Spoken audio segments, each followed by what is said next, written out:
अच्छा जी, सेरिब्रम का हम लोग सुपीरियर एस्पेक्ट देख रहे हैं। इसमें सबसे पहले हम सिर्फ ओरिएंटेशन की बात करेंगे। ये एंटीरियर एस्पेक्ट है इसका, ये इसका थोड़ा सा एक्सपेंडेड है, ये पैराइटल बोन्स की जहाँ पे जगह होती है, और ये इसका पोस्टीरियर एस्पेक्ट है। कुछ इसके पोल्स हैं सेरिब्रम के। ये जो इसका सबसे सामने की तरफ जब हम देखेंगे तो ये हमारा इसमें बन जाता है फ्रंटल पोल, और जब हम पीछे की तरफ ट्रैवल करते हैं तो ये हमारा ऑक्सीपिटल पोल बन जाता है। ऑक्सीपिटल पोल, ये सामने की तरफ फ्रंटल पोल, ये हमारे टेम्पोरल लोब्स हैं। इनके बिल्कुल एंटीरियरली टेम्पोरल पोल है। हम बात करेंगे टेम्पोरल लोब की, तो ये फ्रंटल पोल है, ये टेम्पोरल पोल है, और बिल्कुल पीछे आ जाएंगे तो ऑक्सीपिटल पोल आ जाएगा। ये हमारी इसकी बेसिक ओरिएंटेशन है। अब हमें अगर पता करना हो कि एंटीरियर एस्पेक्ट कौन सा है, पोस्टीरियर एंड कौन सा है, तो उसकी दो तरीके हैं। काफ़ी सारे तरीके हैं। अगर तो किसी मॉडल में सेरिबेलम विजिबल है फिर तो वैसे ही पता चल जाएगा कि ये पोस्टीरियर एस्पेक्ट है। अगर ना पता चले तो सबसे जो अच्छा तरीका है वो ये है कि ये जो दो ओल्फैक्टरी बल्ब्स हैं ये एंटीरियर साइड पे होंगे, तो ये फ्रंटल पोल है, ये ओल्फैक्टरी बल्ब्स हैं। एक ये तरीका। दूसरा जो टेम्पोरल लोब होता है, इसका जो टेम्पोरल पोल है वो एंटीरियरली डायरेक्टेड होता है, तो इससे हमें पता चल जाएगा ये एंटीरियर है, ये पोस्टीरियर है। अब इसमें कुछ तो इसके मेजर सल्काए हैं जो इसको डिवाइड कर रहे होते हैं। इसमें बेसिकली सेरिब्रम के स्ट्रक्चर में सल्काए होते हैं और जायराए होते हैं। जायराए जो होते हैं, सल्काए होते हैं, ये सरफेस एरिया बढ़ाने के लिए होते हैं सेरिब्रम का। डेवलपमेंटली इस तरह से होते हैं। जायराए जो होंगे वो उभार होंगे या फिर वो एलिवेशंस होंगी, और जो सल्काए होंगे वो ग्रूव्स होंगे या डिप्रेशंस होंगे इन बिटवीन द जायराए। अच्छा, तो सबसे पहले हम बात करेंगे ये जो सबसे इसका जो लंबा लॉन्गिट्यूडनल सा जो हमें नज़र आ रहा है सेंटर में, ये जो दरमियान में रन कर रहा है, इसके बहुत सारे नाम हैं। एक इसका नाम है मीडियन लॉन्गिट्यूडनल सल्कस भी इसको कहते हैं, मीडियन लॉन्गिट्यूडनल फिशर भी इसको कहते हैं।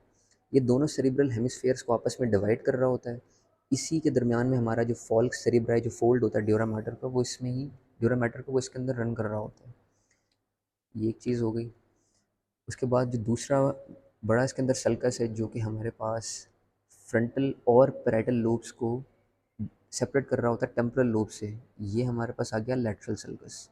लेटरल सल्कस ऑफ सिल्वियस भी इसे कहते हैं, लेटरल सल्कस इसका नाम है। लेटरल सल्कस जो होता है इसके कुछ पार्ट्स हैं, डिफरेंट पार्ट्स हैं। ये जो इसका पार्ट है थोड़ा सा, अगर हम इस तरफ देखेंगे तो ज़रा क्लियरली होगा।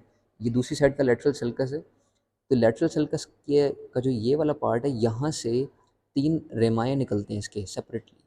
जो इसका ये सामने की तरफ फ्रंटल लोब की तरफ जा रहा है, ये इसका एंटीरियर रेमस है। जो इसका असेंड कर रहा है ऊपर की तरफ, ये इसका असेंडिंग एंटीरियर रेमस है, ये असेंडिंग रेमस है। और जो इसका लॉन्गेस्ट है या मेजर इसका रेमस है वो इसका पोस्टीरियर रेमस है। ये डिवाइड कर रहा होता है टेम्पोरल लोब को पैराइटल और फ्रंटल लोब से।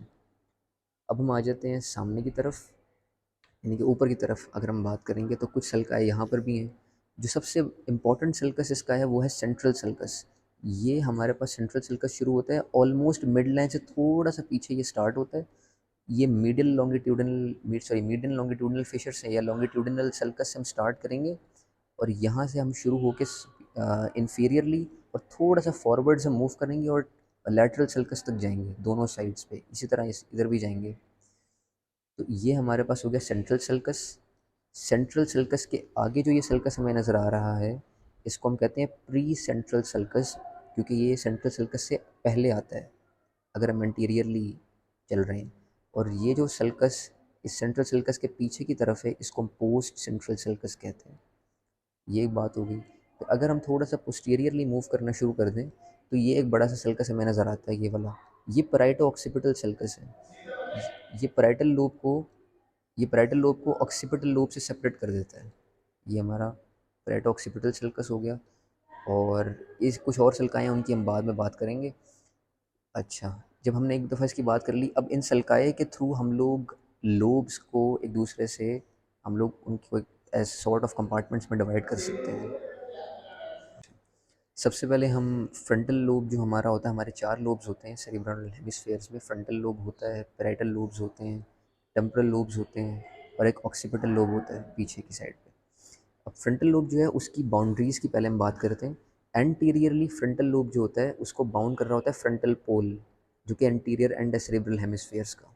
और पोस्टीरियरली इसकी जो एक्सटेंट है वो सेंट्रल सल्कस तक है, यहाँ तक frontal pole and then central sulcus posteriorly. और अगर इन्फीरियरली देखेंगे या लैटरली अगर आप कह लेंगे तो लेटरल सल्कस इसकी इन्फीरियर या लेटरल बाउंड्री बना रहा होगा यहाँ पे। तो ये हमारा फ्रंटल लोब है। अब फ्रंटल लोब के विद इन सल्काए और जायराएँ और कुछ इंपॉर्टेंट एरियाज़ हैं।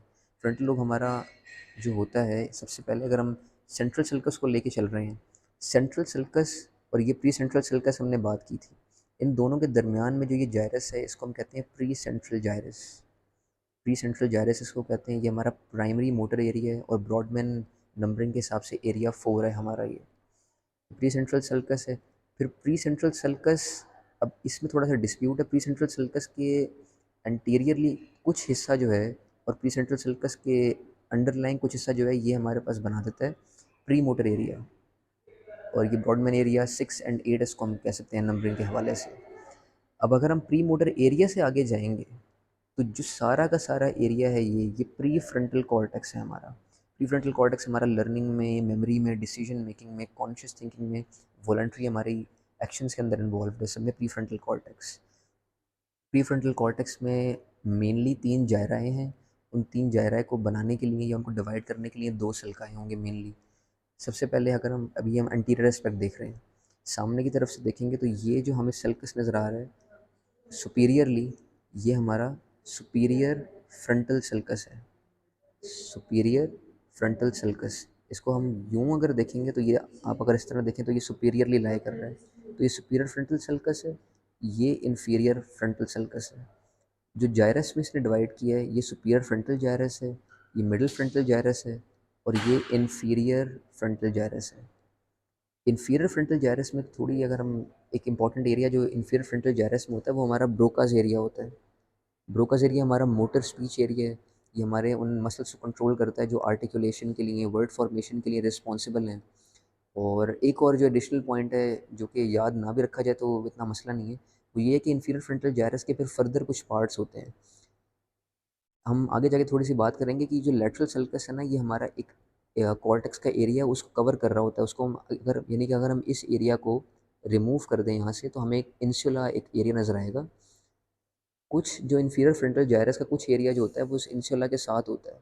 वो इसका ओपर्क्युलर पार्ट होता है, दरमियान में ट्राइंगुलर पार्ट होता है और आगे ऑर्बिटल पार्ट होता है इसका। ये सिर्फ एक माइनर पीस ऑफ इंफॉर्मेशन है। इन्फीरियर फ्रंटल जायरस आप याद रखें, मिडिल फ्रंटल जायरस, सुपीरियर फ्रंटल जायरस और ये सल्का है। Superior frontal sulcus, inferior frontal sulcus और ये प्री फ्रंटल कॉर्टेक्स है हमारा। अच्छा, पैराइटल लोब जो होता है, सबसे पहले हम इसकी एक्सटेंट या बाउंड्रीज देखते हैं।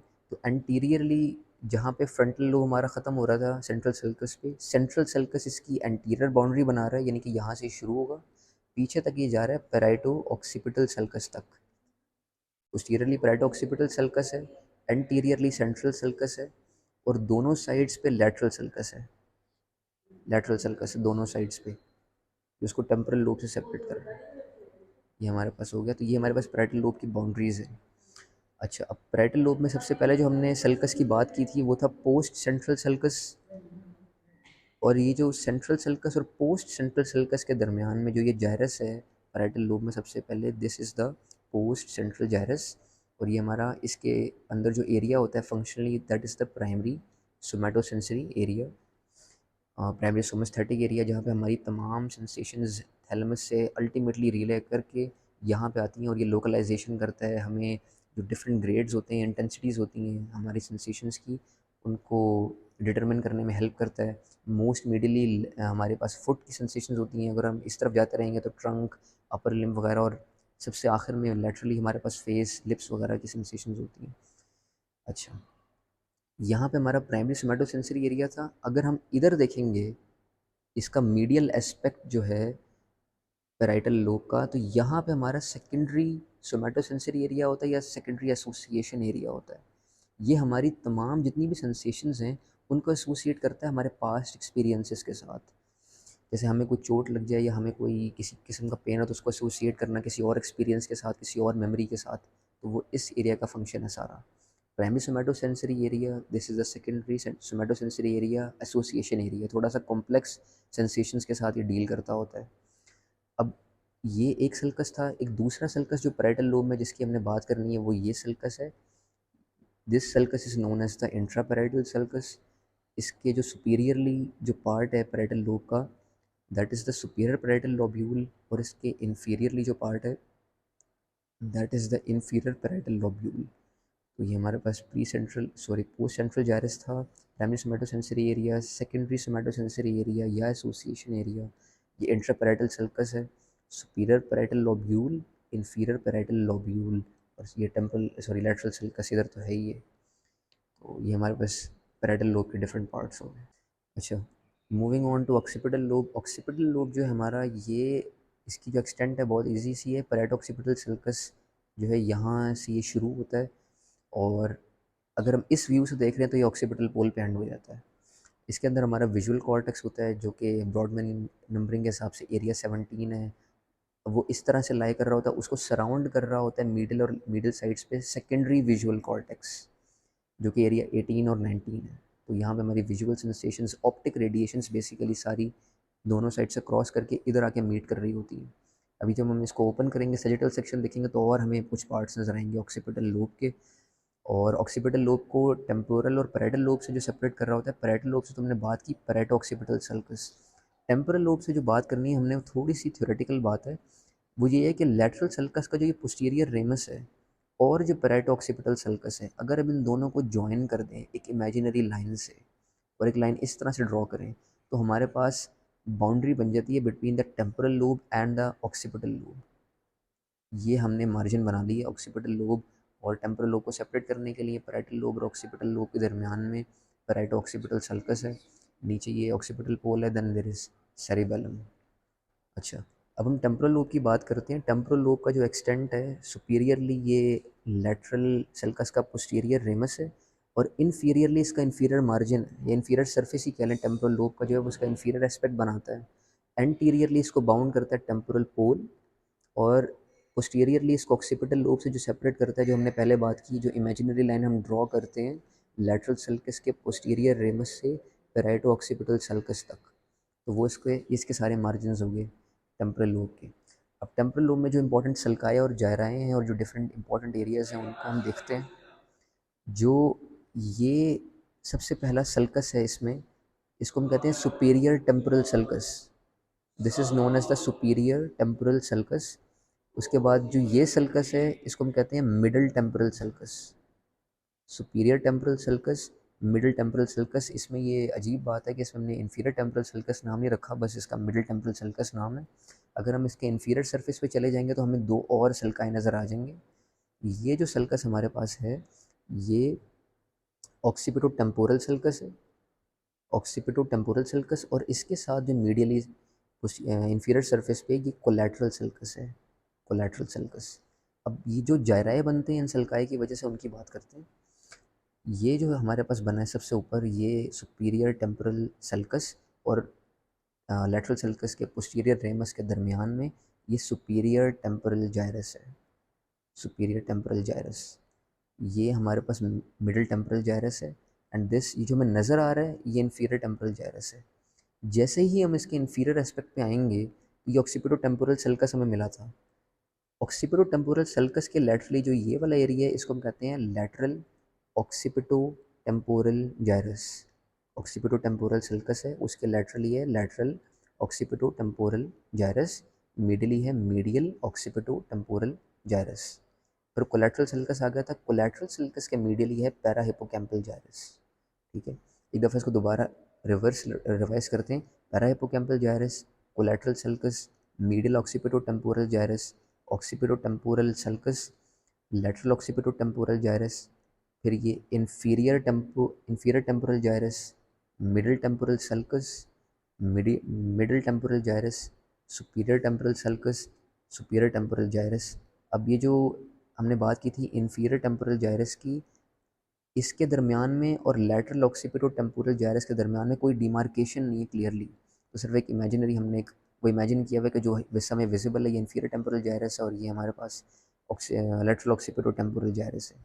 ये हमारे पास जायराए हो गए। अब एरियाज़ की अगर हमने बात करनी है, तो जो लैटरल सल्कस का पोस्टीरियर रेमस है, इसके फ्लोर के अंदर हमारे पास होता है primary auditory area, primary auditory area होता है। और सुपीरियर टेम्पोरल जायरस के अंदर हमारा होता है सेकेंडरी ऑडिटरी एरिया, जो एसोसिएशन एरिया कहते हैं। यहाँ पे लेवल भी हुआ है, प्राइमरी ऑडिटरी एरिया इस साइड पे होता है, और फिर सेकेंडरी एसोसिएशन एरिया या सेकेंडरी ऑडिटरी एरिया होता है। और एक और इम्पॉर्टेंट एरिया जो यहाँ पे होता है वो होता है जहाँ पे हमारा ये लैटरल सल्कस का पोस्टीरियर रेमस एंड कर रहा है और कुछ एक्सटेंशंस जाती हैं पैराइटल लोब में भी इसकी, यानी कि मैं इसकी बात कर रहा हूँ इस एरिया की। ये हमारा वर्निकीज सेंसरी स्पीच एरिया है, यानी कि ये हमारा ऐसा एरिया है जहाँ पे हमारे पास ऑक्सीपिटल लोब से भी सेंसेशंस आती हैं, visual lobe sorry parietal lobe से भी हमारे पास रिस्पॉन्सेज आते हैं, सेंसरी रिस्पॉन्सेज आते हैं, टेम्पोरल लोब से भी ऑडिटरी सेंसेशंस आती हैं। तो ये मीटिंग पॉइंट है बेसिकली इन तमाम ट्रैक्ट्स का, या आप कह लें लोब से आने वाले नर्व फाइबर्स का, और इसको वर्निकीज एरिया कहते हैं। और ये एरिया काफ़ी लोग इसको एसोसिएट करते हैं विद इंटेलिजेंस, क्योंकि इसमें इतनी सारी इम्पल्सेस जो हैं डिफरेंट एरिया से जो आ रही हैं उनकी इंटीग्रेशन होती है। ये हमें अलाउ करता है कि हम कोई लिखी हुई चीज़ है, कोई इंसान हमें कोई बात बोल रहा है, समझा रहा है, तो हम उसको अंडरस्टैंड कर सकें, कॉम्प्रिहेंड कर सकें, या हमने कोई चीज़ पढ़ी, रिटन चीज़ कोई पढ़ी, तो हम उसको अंडरस्टैंड कर सकें। अगर ये हमारे पास एरिया नहीं होगा तो ना हम बात तो कर सकेंगे लेकिन उस बात की कोई सेंस नहीं होगी, या फिर हम जिब्रिश बोलना शुरू कर देंगे, या फिर हम लोग समझ नहीं पाएंगे किसी चीज़ को। अगर ये वर्निकेज एरिया डैमेज हो जाए तो हमारे पास होता है रिसेप्टिव एफेजिया होता है, यानी कि हम बोलते तो सही हैं लेकिन, यानी कि हमारे मसल्स तो काम करते हैं आर्टिकुलेशन के, लेकिन हमारी बात की कोई सेंस नहीं होती और उस बंदे को लग रहा होता है बिल्कुल ठीक बोल रहा है, लेकिन वो ठीक नहीं बोल रहा होता, यानी कि बिल्कुल इलॉजिकल बोल रहा होता है।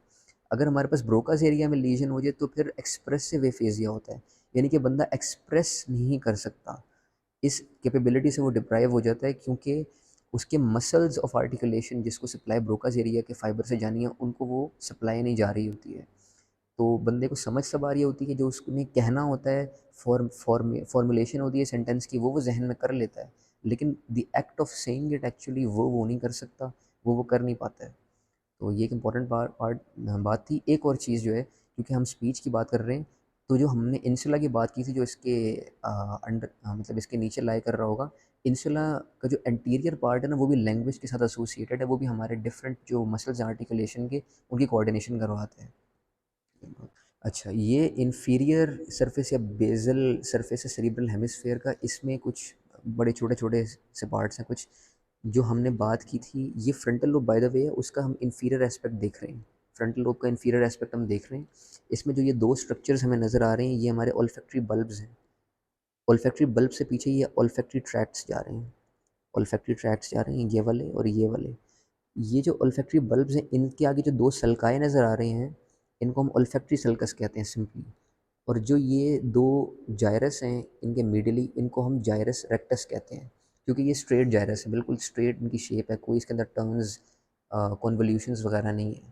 अच्छा, ये जो ये हमारे पास जो दो स्ट्रक्चर्स हमें नज़र आ रहे हैं ये हमारी ऑप्टिक नर्व्स हैं, ऑप्टिक नर्व्स। और ये जहाँ पे मीट कर रही हैं, जहाँ पे जो नेज़ल फाइबर्स होते हैं दोनों साइड्स के रेटिना से, वो डीकसेट करते हैं, वो दोनों साइड्स पे क्रॉस कर जाते हैं। जो टेम्पोरल होते हैं फाइबर्स वो यूँ चले जाते हैं, जो नेज़ल फाइबर्स होते हैं वो इस तरफ ऑपोजिट साइड पे चले जाते हैं। ये जो हमें पार्ट नज़र आ रहा है थोड़ा सा परफोरेटेड पार्ट है, जहाँ पे ये ओल्फैक्टरी ट्रैक्ट हमारा बाइफरकेट कर रहा है, इसको हम कहते हैं anterior perforated substance, anterior perforated substance. हमने बात की थी ऑप्टिक नर्व की, ऑप्टिक कियाज्मा हो गया, ऑप्टिक कियाज्मा से आगे जो हमें हमारे ट्रैक्ट्स जाते हैं ये ऑप्टिक ट्रैक्ट्स हैं। ये आगे हमारे पास डिफरेंट एरियाज़ के अंदर जाएंगे, ये हमारे पास कुछ तो जाएंगे लैटरल जेनिकुलेट बॉडी के अंदर, जी उधर से उस तरफ जाएंगे। और ये हमारे पास जो ये वाला एरिया फिर आ जाता है पीछे, ये कुछ हाइपोथैलेमस का एरिया है। और आगे फिर हम इसकी अगर बात करेंगे तो ये सेरिबेलम है, उसका ये इन्फीरियर सरफेस है और ब्रेनस्टेम नज़र आ रही है। ये हमने डिस्कस कर लिया था टेम्पोरल लोब के इन्फीरियर सरफेस में।